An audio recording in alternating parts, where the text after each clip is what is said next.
जय जगन्नाथ राधे राधे ग्रांडमा ओडिया रोषे चैनल तरफ ग्रांडमार समस्त को अनेक अनेक स्वागत। इटा देख ग्रांडमा केते सुंदर तरकारी बनी।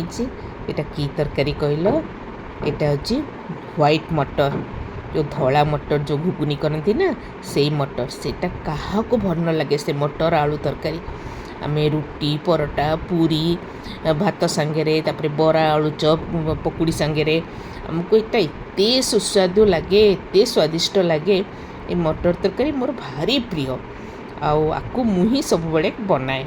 देख मु केमती उपाय गोटे नुआ बढ़िया मसला तैयारी करी एटा को बनई लाल लाल होकी केते सुंदर होती। मटरटा प्रथमे राति बतुरई दबा जी क्वांटिटर मटर तुम खाइब तरकारी खाइब घरे जिते लोक थे से अनुसार मटर बतुरब। यहाँ मुझे राति भिजई देती आउ गोटे सीटी मार कुकर रे पानी गरम करके रखिली गरम पानी गरम हो गला तापर मटर पकईदेली। ये मटर पकईकरी गोटे सीटी मारे थी गैस बंद करदे कारण दी तीन टा सीटी मारे मटर पूरा सीझीज आ बिल्कुल तरकारी टेस्ट लगनी पूरा घाटी हो मत तो बिल्कुल भल लगे आ से आलू चोपा छड़े कि मुझे दी तीन टा आलू देदेली आपर मटर आलू को टिके हलदी आ टिके लुण देके गोटे सीटी मारदबा। देख आलू भी सीझीज आ मटर भी पूरा सीझी जाइए किंतु पूरा गोटा गोटा रही आ बहुत टेस्टी लगे जदि तुम सेमती तरकारी कर जदि घाटी हो गला ना ताल तो सबू सरीगला बिल्कुल से तरकारी खाइबा को इच्छा हो सबू नहीं कि नला फोपाड़ी देवा मन हम। देख केते सुंदर यहाँ सीझी जाइए मुझे बंद कर देती गोटे सीटी मारी आसला बंद कर देती आ टिके समय 5 मिनट रहिला परे गैस काढ़ी देती पूरा सीझी जाता भल कि एपटे गोटे कड़े बसई देती आ कड़े सोरिष तेल पकेबा सोरिष तेल रे तरकारीटा जरूर कर पिले सोरिष तेल कले ना मसला तरकारी बहुत सुस्वादु लगे एते स्वाद लगे पाटिकी तुम खाली तरकारी भी खाइब। आ देख सोरिष तेल गरम हो गला मुझे मसला प्रस्तुत कर पियाज फाड़े पियाज नहीं पियाज आपर यहाँ हूँ डालचीनी आ छोट गुजराती ग्रीन गुजराती जो ताको चोपा छड़ेकरी आ तेजपत्र आपर कसुरी मेथी पकेब बहुत टेस्ट लगे। कसुरी मेथी की मु ग्राइंड करदेली आपर यहाँ हूँ काश्मीरी लंका लंका गुंड अच्छी किंतु यहाँ हूँ गोटा ताकू मुझे पानी रे भिगई देती आउ अदा रसुण पेस्ट देदेली आपर काश्मीरी लंका पाउडर हलदी आउ जीरा पाउडर धनिया पाउडर सबको मुझे दे ताकू भल कि गोटे मस्त मसलाटे बाटीदेली एते बढ़िया से मसला होता से मसला कसु कसु ता बास्ना रे आग पेट अधा पूरी जीव। आ देख इे तेल गरम हो गला सियाड़े मसला आमर ग्राइंड चलती आ चीनी दब चीनी टिके देले ना ये मसला तरकारी बहुत भल लगे आ तरकारी पूरा लाल जर्जर हुए देखा पूरा लोभनीय आखि की एते माने एमती देखा जाए जमती मन हुए से तरकारी हो आणिकी कड़े खाईदेवा मन हम।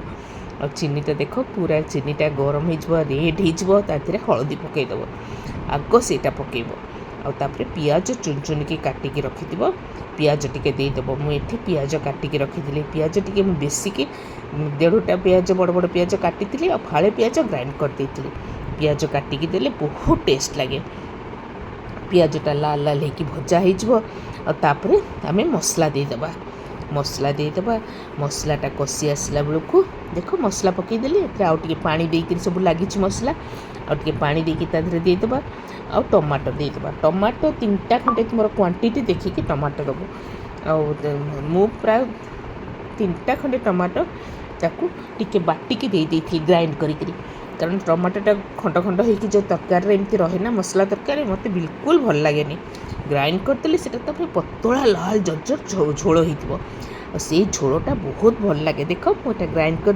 3टा टमाटो मुझे सब भल कि कषिदेव ये आउ टे हलदी देदेव आउ भल कि कषिदेव एमती कसब जमी तेल आ मसला पूरा अलगा हो बहुत बास्ना जमी हम जमी पूरा बास्नार घर महकी जाऊँ जी घर को जदि ଦାଣ୍ଡ କବାଟ ଖୋଲିକି ପଶି ଆସୁଥିବ ନା, ତାକୁ ଲାଗିବ ଆଙ୍କ ଘରେ କ'ଣ ବନାଉଛନ୍ତି, ନନଭେଜ୍ ବନାଉଛନ୍ତି କି।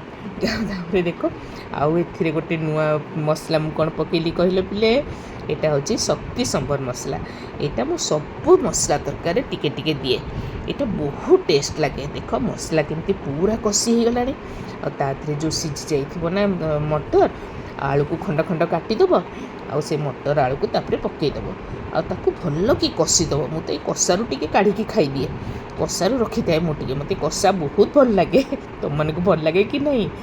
ଆଉ ଦେଖ ତାପରେ ସେଇଟା ଭଲ କି କଷି ହେଇଗଲେ ପାଣି ଗରମ କରିକି ଦେବ, ଗରମ ପାଣି ଦେବ, ତରକାରୀରେ ବହୁତ ଭଲ ହେବ। ଆଉ ପାଣି ଦେଇକରି ତାକୁ ଆମେ ବସେଇଦେବା, ପ୍ରାୟ 20 ମିନିଟ୍ ଖଣ୍ଡେ ବସେଇଦେବା। ଆଉ ଦେଖିକି ଲୁଣ ବି ଦେଇଦେବ, ଲୁଣ ଟିକେ ସିଝିଲା ବେଳେ ପଡ଼ିଥିଲା। ଆଉ ତାପରେ ଏଇଟା 15-20 ମିନିଟ୍ ବସିଗଲା ପରେ ଏଇଟା ପୁରା ମଟର ଆଳୁରେ ପୁରା ଗ୍ରେଭିଟା ପୁରା ଘୁଷିଯିବ, ଆଉ ବଢ଼ିଆ ସେଟା ଗ୍ରେଭି ହେବ। ଆଉ ତାପରେ ଧନିଆ ପତ୍ର ଆଉ ଟିକେ ଭଲ ଘିଅ ଦେଇଦେବା, ଆଉ ତାପରେ ତ ଆମର ତରକାରୀ ପୁରା ରେଡ଼ି। ଆଉ ତୁମେ ଯେଉଁଥିରେ ଖାଅ, ଗରମ ଗରମ ରୁଟି ଟିକେ ଘିଅ ଲଗେଇକି ଖାଇବ, ବଢ଼ିଆ ଲାଗିବ। ପରଟା କରିଦେବ, ଖାଇବ ଭଲ ଲାଗିବ। ପୁରୀ ସାଙ୍ଗରେ ଖାଇବ ଭଲ ଲାଗିବ। ଦେଖ କେଡ଼େ ସୁନ୍ଦର ତରକାରୀ ଦେଖାଯାଉଛି। ଏମିତି ଝୋଳ କରିକି ମଟର ଆଳୁ ତରକାରୀ ଖାଇବ ନା, ପାଟିରୁ ଛାଡ଼ିବନି, ପୁରା ଖାଉଥିବ ଆଉ ଗ୍ରାଣ୍ଡମାକୁ ମନେ ପକାଉଥିବ। ଦେଖ କେଡ଼େ ସୁନ୍ଦର ଦେଖାଯାଉଛି ତରକାରୀଟା। ଆଖିକି ସିନା ଭଲ ଦିଶିଲେ ପେଟକୁ ବି ଭଲ ଲାଗିବ। ଏବେ ରହୁଛି, ମୁଁ ଏମିତି ନୂଆ ନୂଆ ରେସିପି ନେଇ ବହୁତ ଜଲ୍ଦି ଆସିବି। ସବସ୍କ୍ରାଇବ୍ ଜରୁର କରିବ। ଜୟ ଜଗନ୍ନାଥ।